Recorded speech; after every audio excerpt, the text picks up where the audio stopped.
이재명 대통령의 사법 리스크와 관련해서 대법원 판결을 기다리는 시간과 대통령에 대한 탄핵이랄지 이것이 사실 시간과 싸움이었거든요. 그런데 그 시간과 싸움을 대통령이 앞당겨버린 거예요. 이재명 대표의 사법 리스크 시간보다도 훨씬 더 짧게 만들어버리는 것이 대통령이라고 볼 수 있고, 탈당을 해버리면 자기 보호막이 없어지는 거거든요.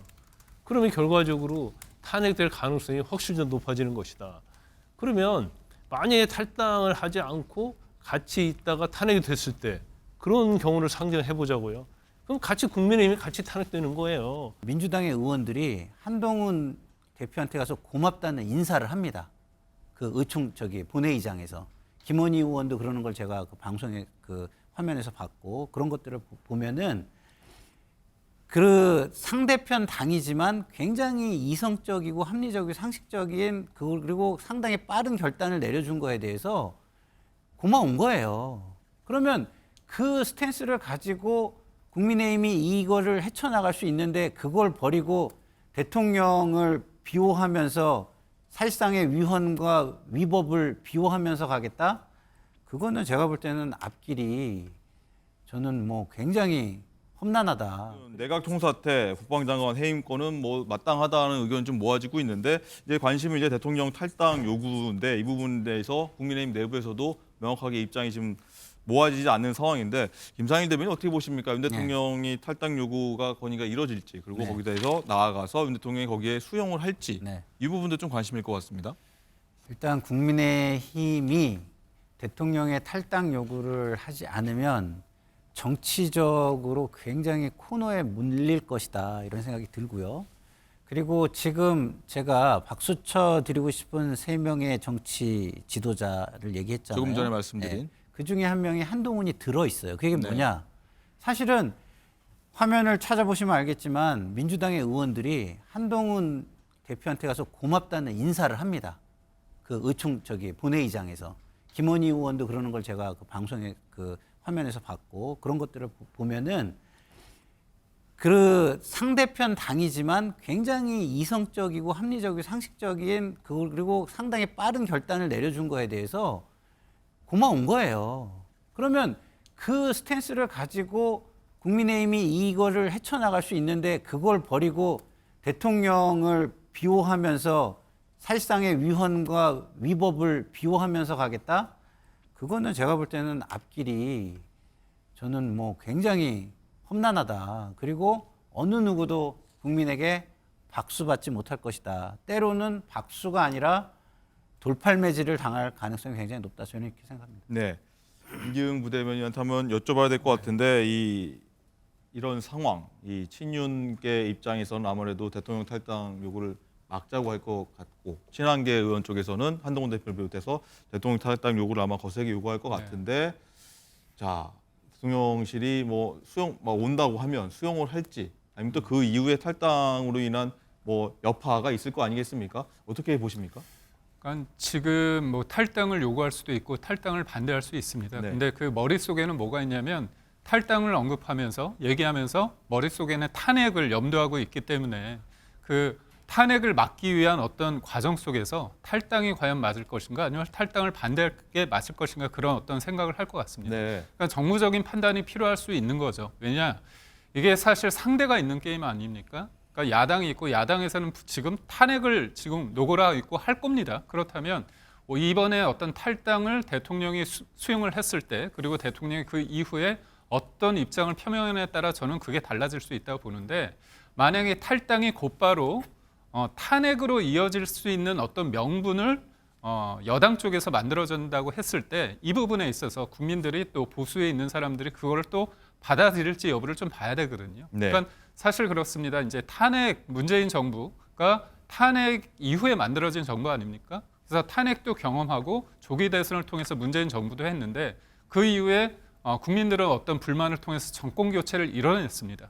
그래서 탄핵이라는 것에 대해서 사람들이 가지는 어떤 엄중함과 이런 어떤 불편함이 있거든요. 그렇다면 탄핵에 가는 길로 이 탈당이 쓰여질지 여부에 대해서 이 상황이 저는 대통령의 앞으로의 어떤 입장 표명, 이거에 대한 어떤 유감 표명일 수도 있고요. 이걸 어떻게 받아들이고 내가 왜 이렇게 했는지, 그리고 국민들이 어떻게 바라보고 있고 제가 자기가 부족한 면이 어떤 것이 있는지 어떤 진솔한 입장 표명이 있는 다음에 그 다음에 어떤 결정이 좀 있을 수 있을지 저는 그렇게 생각해요. 네. 한동훈 대표가 조금 전에 했던 얘기 저희가 다시 한번 듣고서 하나씩 다시 한번 보도록 하겠습니다. 목소리 듣고 오시죠.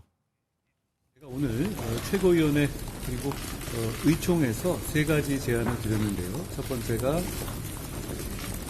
내각의 총사퇴, 두 번째가 국방장관 해임 등 책임 있는 사람들에 대한 엄정한 책임 추구, 그리고 세 번째가 대통령의 탈당 요구였습니다.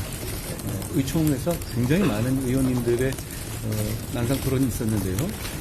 첫 번째, 두 번째 제안에 대해서는 대체로 모아졌고요. 세 번째 제안에 대해서는 여러 가지 의견들이 있어서 계속 의견을 들어보기로 의총에서는 그렇게 잠정적으로 결론을 낸 상태다라는 말씀을 드립니다. 제가 오늘 드릴 수 있는 말씀은 이 정도입니다. 네, 들으신 대로 이제 탈당으로 의견이 모아지지 않았다는 거고, 어쨌든 다시 이 상황을 종합해 보면은 탈당, 탄핵 이어질지, 즉흥적이라고 했다면은 대통령이 이런 상황 예측까지 이어진 거를 몰랐을까 하는 부분도 굉장히 좀 관심인데, 김광삼 대변인, 변호사께서는 이거 어떻게 보십니까? 이 상황까지 예측을 못했을까? 대통령이요. 그 자신이 엎질러진 물은 자신이 쥐어담는 게 많아요. 그러면 선제적으로 탈당을 선언하는 게 맞거든요. 그런데 이제까지 윤 대통령의 스타일을 보면 그럴 가능성은 별로 없다. 그리고 이 탈당을 하게 되면 본인을 보호할 수 있는 방어막이 없거든요.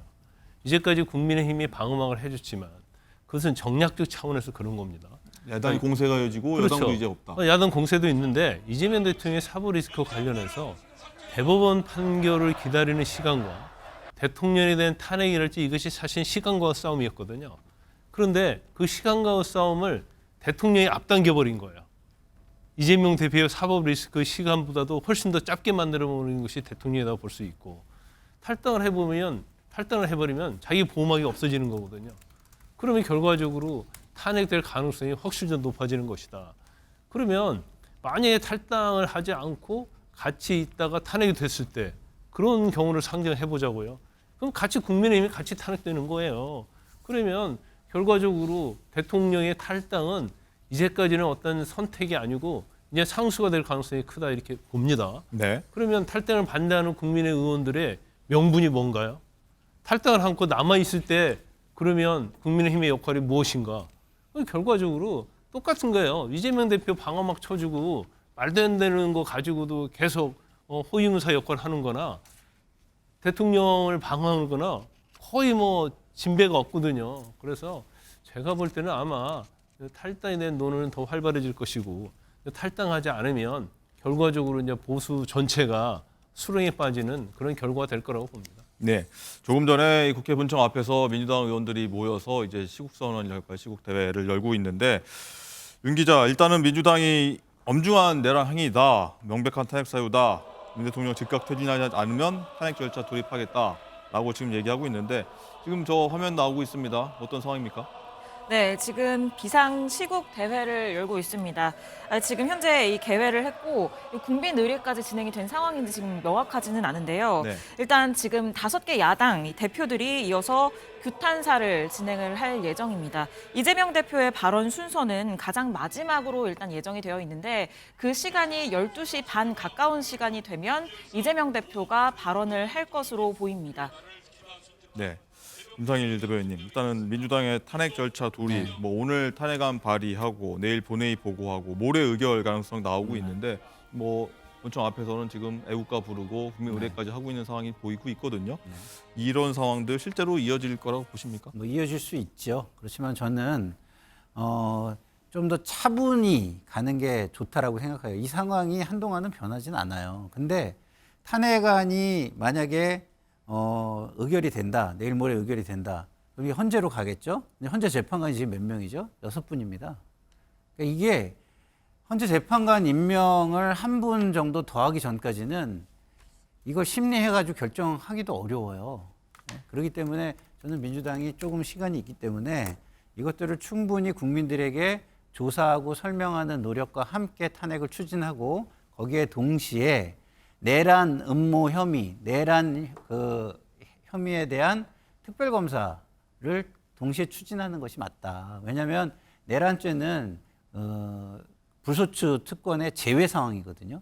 그렇기 때문에 특검을 임명해서 수사가 들어가면 그것도 동시에 압박이 될 수 있기 때문에 저는 탄핵 소추와 특검 이걸 동시에 추진하되 국민에게는 좀 더 차분한 모습으로 그리고 안정적인 모습으로 책임 있는 모습으로 보여지는 단계를 밟아가면서 하는 게 좋겠다 이런 생각이 듭니다. 네. 자, 김기영 대변인, 일단은 민주당이 72시간 이내에 윤 대통령에 대한 탄핵 소추안을 이제 처리하겠다 이런 강경한 뜻을 갖고 있는데 대통령이 뭐 사과 표명 입장한다고 쳐도 그 외에 대통령실 입장에서는 돌파구가 있겠습니까? 어떻습니까? 사실 이 표현이 좀 야당 쪽 들었을 땐 기분이 나쁠 수 있지만 네. 탄핵에 대한 열차는 이미 저는 그 전부터 출발을 했다고 봅니다. 근데 명확하게 탄핵에 대한 요건에 대해서 할 수 없기 때문에 계속 군부를 뗐던 거거든요. 왜냐하면 자신이 있었으면 탄핵 소추하고 헌재 판결을 받아보겠죠. 그러지 못했습니다. 근데 이제 어제 상황을 거치면서 본인들 입장에서는 명확한 어떻게 보면 탄핵의 사유가 된다고 판단을 했기 때문에 가는 겁니다. 그렇다면 지금 이 부분에 있어서의 어떤 국민들의 평가가 제일 중요할 것 같아요. 왜냐? 지금의 어수선한 상황 속에서 국민들이 바라보는 거는 뭐냐면 대한민국이 국내 어떤 상황이 예측 가능하고 안정감 있게 가는 건데 어떤 국정 운영의 한 축인 여소야대의 어떤 야당이 이참에 대통령을 끌어내리고자 하는 부분에 더 치우치고 무엇보다도 본인의 어떤 사법 리스크, 앞서 변호사님이 말씀하신 것처럼 어떤 사법의 시계보다 어떤 선거, 조기 대선을 위해서 이런 탄핵을 한다고 생각했을 때 국민들이 그거를 온전하게 볼 것인가, 민주주의 회복으로 볼 것인가에 대해서는 이견은 있을 수 있다고 보거든요. 그런 관점에서 볼 때는 지금은 저는 김상일 평론가님 말씀처럼 좀 차분하게 그러니까 사실관계를 좀 따졌을 때 대통령의 어떤 입장과 여당의 입장, 그다음에 야당의 입장에 해서 저는 이 부분이 조금 뒤늦은 감이 있지만 정치적인 상황 속에서 풀어가야지 이것을 탄핵이라는 어떤 것을 통해서 한다면 이거는 탄핵은 결국 뭐냐면 그 전까지는 어떤 리더십의 부재가 있을 수밖에 없지 않습니까? 그렇다면 이게 대한민국 국민들로 하여금 뭔가 안정감을 줄 수 있는 상황이 아니기 때문에 이 부분에서 도리어 한 템포 죽이면서 야당이 거국적으로 뭔가 대통령이나 여당 대표를 만나서 이 문제를 한번 풀어보자. 그 이후에 그 과정 속에서 전 특검이든 탄핵은 하는 와중에 이 문제에 대한 어떤 하나의 어떤 채널도 유지하고 해야 된다고 봅니다. 네. 그런데 말씀 중에 정치적인 해결이라는 표현은 국민들이 절대 동의할 수 없는 저는 단어라고 봐요. 네. 이거는 사법적인 처리를 해야 되는 부분이죠. 위헌과 위법이 거의 명확해 보이는데 뭐 최종적으로 판단만 보면 되는 정도로 뭐 상식적으로는 명확하다고 생각하는데 이거를 역사에 분명한 교훈으로 남기지 않고 가겠다? 그러면 이건 나쁜 역사가 또 반복되는 길을 열어주는 겁니다. 알겠습니다.